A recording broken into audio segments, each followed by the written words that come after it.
mga kanayon, nandito tayo sa aking pinagtaniman ng talong. 10 puno ito pero hindi sabay-sabay yung aking pagtanim para hindi rin sabay-sabay ang kanilang pagtuma. Para tuloy-tuloy yung ating pag-ani. So ngayon, mag-aani na tayo. Tignan nyo naman, organic po ito. Walang chemical ng pataba. At ginawa ko rin yung aking mga nilagay na organikong pataba. Excited lang po, baka ma-inspire kayo magtanim. Yan, ilang karapat na po.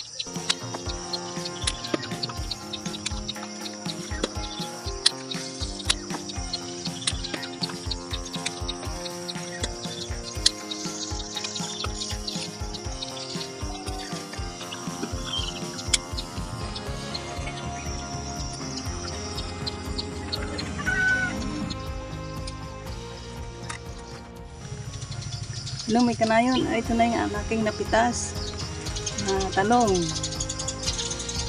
Saya, di ba? Pipitas ka ng sarili mong ani. So, hindi ko pa pinitas yung iba kasi maliliit pa para sa susunod na mga araw. At kung makikita nyo, yung iba kong talong, nasa pan lang siya. Container. Ito.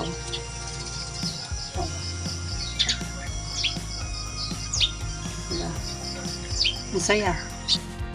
O siya, panoorin nyo na lang kung paano ko gawin ang aking tortang talong.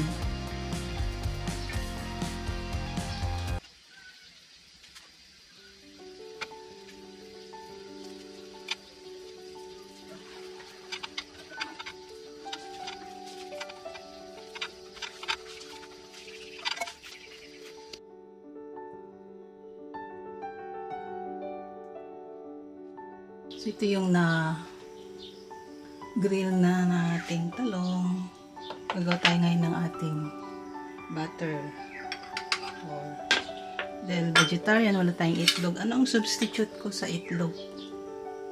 O binder? It's this is ay besan flour or garbanzos flour. Mayaman sa protina. Alam ka rin siya ng pwedeng pure, pero hinahaluan ko ng harina para medyo tipid-tipid.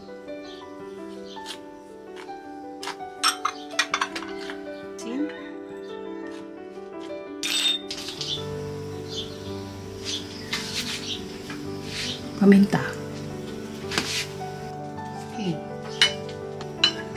Natin ng tubig.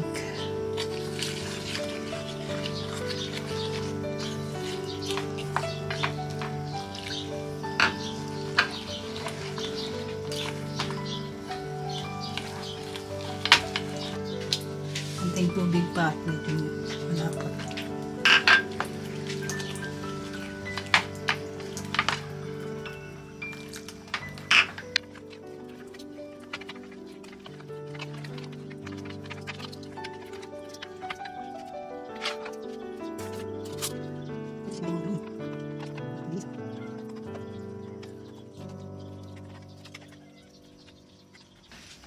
Siyempre, check natin yung mga talong.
Yan, pwede na yung aking in-steam na kangkong.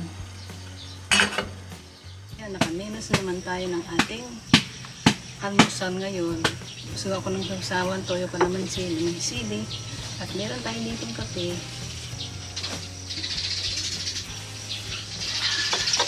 So, tikman na natin ating tortang talong.